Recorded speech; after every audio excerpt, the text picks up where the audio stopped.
Hi friends, இன்னைக்கு நம்ம சேனலில் ஒரு குயிக் ஸ்நாக்ஸ் ரெசிபி பார்க்கலாம்.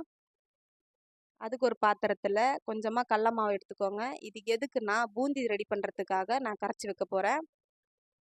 கொஞ்சமாக கடல மாவு, கூடவே கொஞ்சமாக மிளகாய்த்தூள், உப்பு, தேவையான அளவு உப்பு சேர்த்து கொஞ்சமாக தண்ணி விட்டு கலந்து வச்சுக்கோங்க.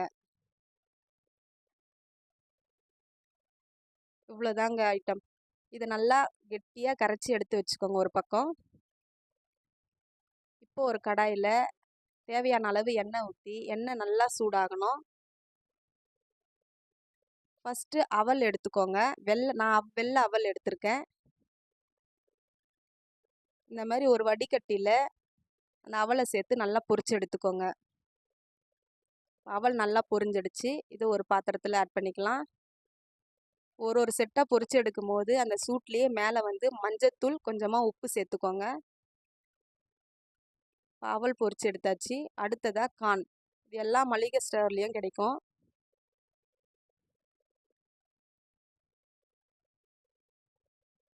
கொஞ்சம் கொஞ்சமாக பொரிச்சு எடுத்துக்கோங்க.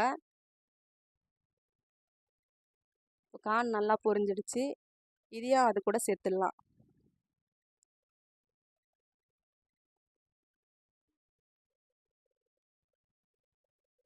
கார்ன் நம்ம பொரிச்சு எடுத்தாச்சு. இப்போ அடுத்ததாக பொட்டுக்கடலை, உடச்ச கடலைன்னு சொல்லுவாங்கள்ல, அதை இப்போ பொரிச்சு எடுத்துக்கலாம்.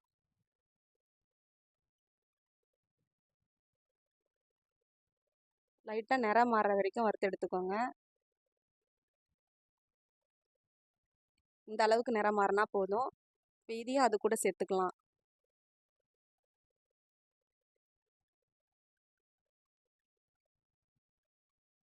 இப்போ நம்ம பூந்தி ரெடி பண்ணிக்கலாம். நம்ம கரைச்சி வச்ச மாவை ஒரு ஜல்லி கரண்டியில் இப்போ கொஞ்சம் கொஞ்சமாக விட்டு இந்த மாதிரி ஸ்ப்ரெட் பண்ணி விடுங்க. தனித்தனியாக உதிர்ந்து கொட்டும். பொறுமையாக ஹேண்டில் பண்ணுங்க. ஒரு ஸ்பூனில் எடுத்துக்கோங்க. உங்ககிட்ட பூந்தி கரண்டி இருந்துச்சுன்னா அதில் கூட யூஸ் பண்ணிக்கலாம். என்கிட்ட இல்லை, அதனால் நான் ஜல்லி கரண்டி எடுத்திருக்கேன். இப்போ நம்மளுடைய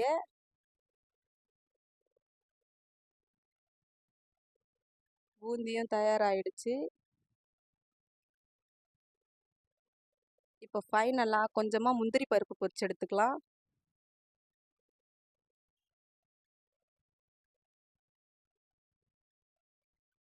இதுவும் இந்த மாதிரி ஸ்டேஜில் பொரிச்சு எடுத்து அது கூட சேர்த்துக்கோங்க.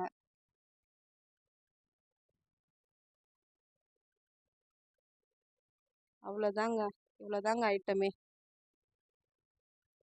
இப்போது காரத்துக்காக கொஞ்சமாக மிளகாய்த்தூள். இப்போ இது ஒரு பாத்திரத்தில் மாற்றிக்கலாம். மாற்றிட்டு எல்லாத்தையும் ஒன்று சேர கலந்து விட்டுருங்க.